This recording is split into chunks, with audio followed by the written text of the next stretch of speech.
Hello. So what I'm going to be demonstrating here is monoprinting methods, and what I've tried to pull together is some different tools and materials that hopefully you will have at home. So it's not how I would normally have demoed it. Normally I would be using a roller, and I would be using printmaking ink as well in particular, but I've tried to kind of think of things that you'll definitely have hopefully at home, or similar, so that you can give this a go. So just to point out what we've got here, I've got some plastic wallets, so hopefully someone's got some of those in a folder. You'll need something, some kind of plastic sheet, or if you've got a glass chopping board, so I've got a small glass chopping board here, which I sometimes use for doing monoprinting. That can work as well. But I've got some plastic wallets here, so I've got a few of those. I've got an old takeaway tub which I've mixed some acrylic paint in. So I've got some black acrylic and I've mixed up some green as well.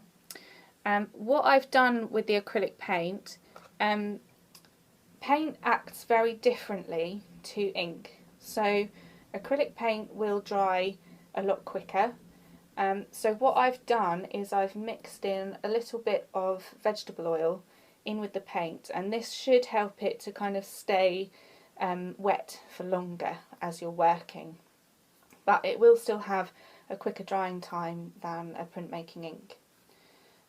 If you have got an oil-based ink, not paint but an ink, or you've got some water-based inks available to you, then these will work a lot better than the acrylic, but I'm assuming that acrylic is the most accessible thing. Some other things that I've got here, I've got scissors, as you can see. I've also got some bits of card, some paint brushes, including a brush that's got a slightly stiffer bristle, which I find works really well. I've got a pen and a pencil, a craft knife, a sponge, so we're going to be using the sponge instead of a roller. I've also got a Prosecco cork and an old peg. I've got a ruler in case I need that, and I've also got some textures here. So I've got some corrugated card, which you might find off an old cardboard box, some bubble wrap, some string and some masking tape as well.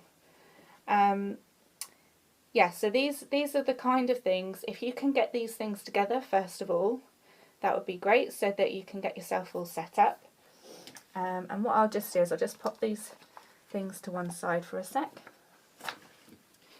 So we're going to start off, put that to one side. We're going to start off with one plastic wallet, which I'm just going to put down in the middle here, and I'm going to use the tape to just mask that down. Just top and bottom will do, don't make it too firm.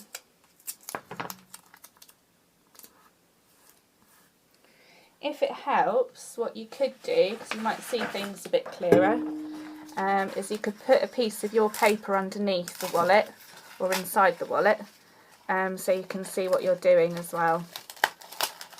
Oop.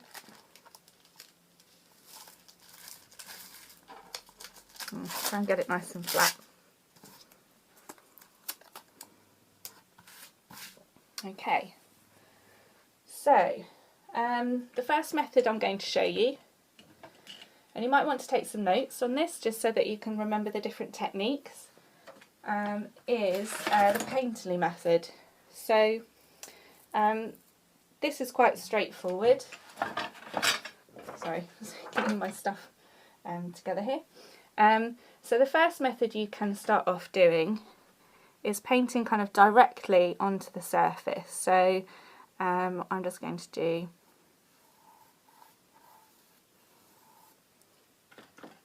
you might need to kind of play around a bit with the amount that you use. I'm just going to do a kind of simple leaf.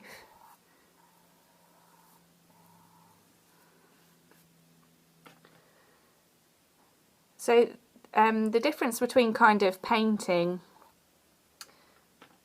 and printing is that the idea is that you are taking an impression off of the surface. So you're working kind of with the materials in a different way to just painting onto a surface and just playing around. So I'm just going to do some kind of random marks and things. And then what you can do is grab a piece of paper. So I'm just using quite a thin paper, so you might just use printer paper, or you can use a textured paper. You can also use different coloured papers as well, which can get different effects too. So the first method simply involves playing around with a design. You might have an image that you want to work from as well doing this technique, but keep it simple to start with and maybe just play around with different marks.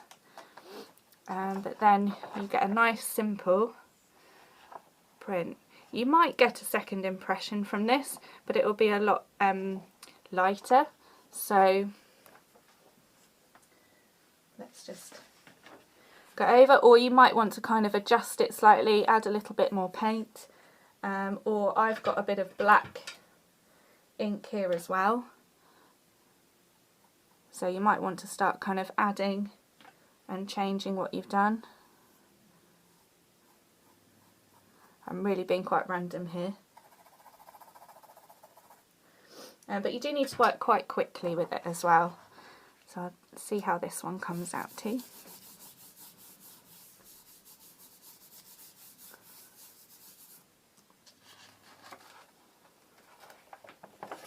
Okay, and that's your painterly method, and that's worked really well.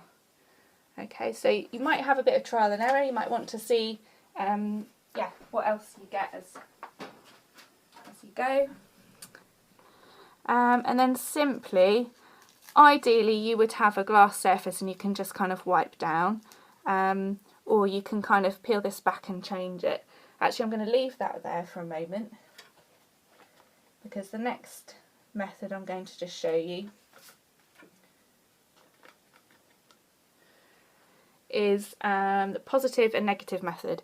This is a method that that's kind of most commonly seen in monoprint. And I'm now using the sponge. So this is if you don't have a roller. You might find it easier to just roll out if you do have one. I'm just using the sponge to drag some of that paint across the surface, try and get a nice kind of even layer there.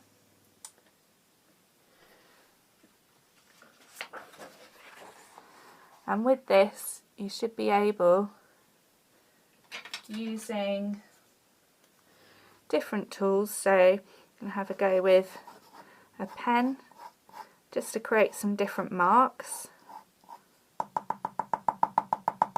We start off just doing some mark making really with this, just to see how it comes out.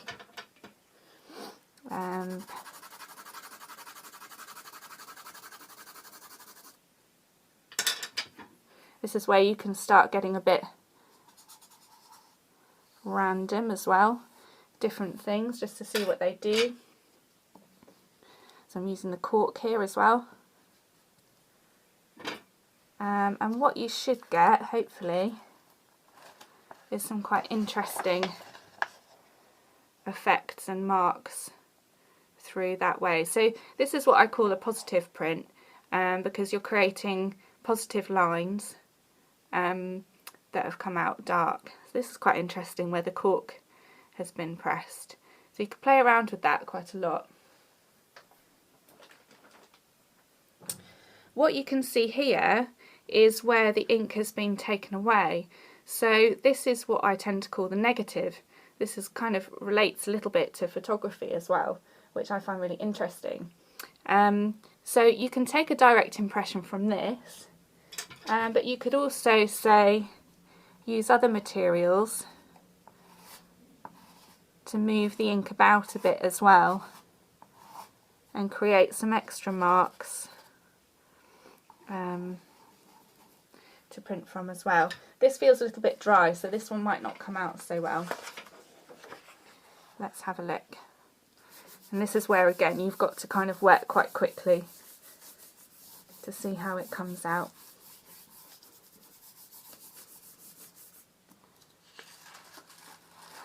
Yeah, that's not worked brilliantly, but that's fine. That's all part of the process. So I'm going to just pop some more ink down. And so far I've managed to just do this on one of the plastic sleeves as I've gone. So try and be a bit aware, obviously, of wastage as well, using this method. So let's give that another go. So we could have a play with reducing, so I'm just using the edge of a bit of card here to create some interesting marks.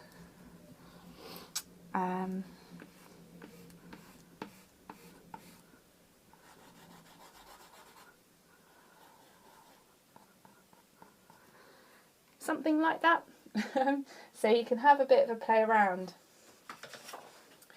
Let's reuse this bit of paper again just to see what we get. So I'm really just showing you kind of mark making at the moment, but you could use this, you could do it in different colours as well, so you can start building up layers of images as well. There you go, so that's worked really effectively. So by applying a bit more of the paint, you get a much better effect than doing it straight off the back of the positive one. So that's the reductive method. What have we got next? Textural. Okay. I'm going to stick to the same bit of plastic actually, and I'm going to add a little bit more paint. It's called monoprinting because essentially it's very difficult to get more than one print from the plate, but you can see if you can work over the top and rework. If you're trying to get a particular image, you can kind of keep working at it, but it just takes a bit of trial and error really. So the next method I'm going to show you is the textural method, and for this I've got my bubble wrap, string and corrugated card. This works brilliantly with things like leaves as well, so if you can find any leaves out in the garden, you could yeah, have a play with those, or any other kind of fabrics and textures that you can find kind of woven, so things like knitting can work really well if you've got a scrap bit of cardigan or something. So one of the best things that works really well is bubble wrap, and that's because it's already quite plasticky. So you can push the bubble wrap into it. It'll leave a nice texture here, but it also will pick it up on the surface of the bubble wrap as well, so you can kind of flip it over and use that too. Also the corrugated card, so you can push that into the surface.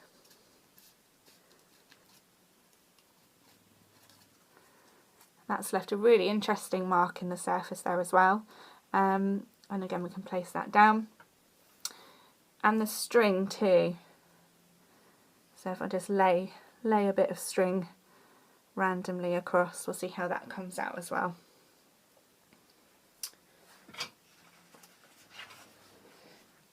So obviously this you could keep kind of repeating this process. You could also layer up different colours of paint as well to get the different effects. But now I'm just using my fingers to really push down and try and pick up all of those textures. We've got the string there as well, which is kind of in the way of an area, so we should get a kind of negative space where the string is.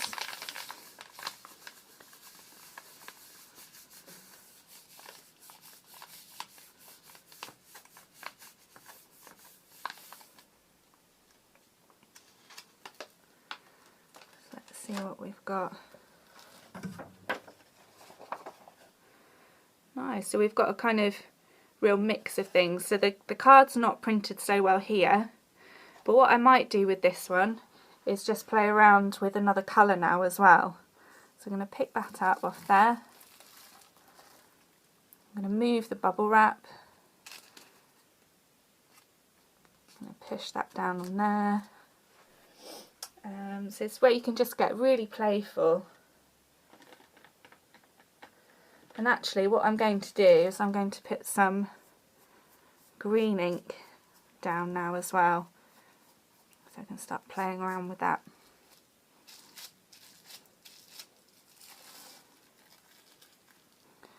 So you can start kind of layering.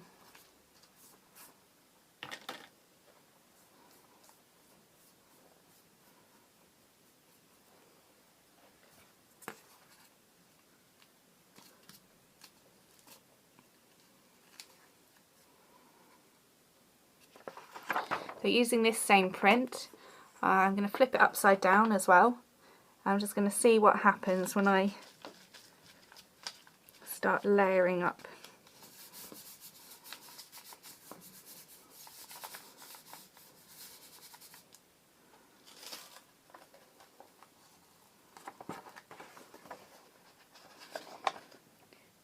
Nice, it's starting to kind of build up lots of layers there. What you can do with your prints, if they start to look kind of quite random, quite messy, what you could then do with these is cut them up and turn them into collages as well. So it might be that you've got a design or an image that you're working from again, but you might use these afterwards, as I say, to kind of make different areas for different images. So this, for example, could be part of a beach scene. These kind of remind me of fences. Or parts of a building. So have a think about how you can play around with this. Okay, the last method I'm just going to show you is using a stencil as well. So what I've done is I've prepared a piece of paper that's just got some simple circles, not perfect, but just some simple shapes on there that I've cut out. And I've also got one I've just ripped out of the middle of a piece of paper as well. So I'm just going to have a play around with both of those. So again, I'm just going to add a little bit more of the green ink.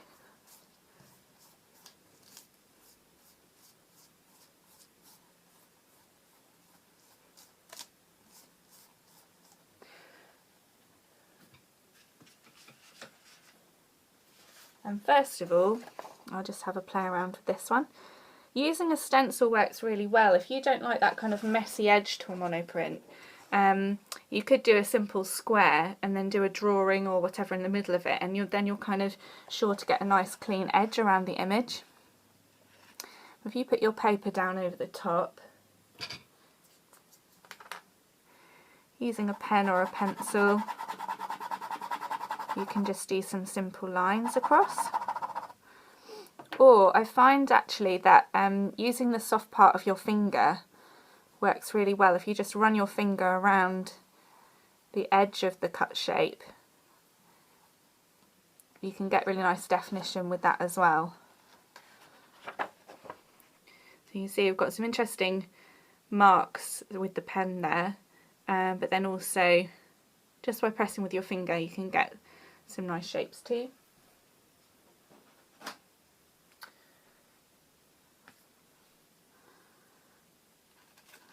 Sometimes if you've got enough ink down, you can get a really nice negative impression from there as well.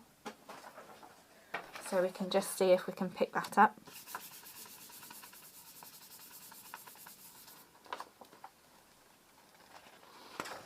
Yeah, so working quite quickly again, we've managed to pick that up too. And also you can start to kind of play around with random shapes as well.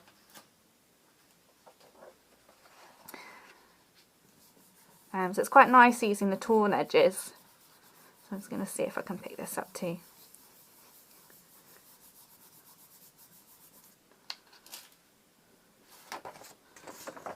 Nice. So again, you could start kind of layering and playing around with this method as well. So those are the 6 different methods that I've covered. So we've got painterly, positive, negative, reductive, textural and stencil. So there's lots to play around with this method. And yeah, good luck with giving it a go, and make sure that you share what you have done with this.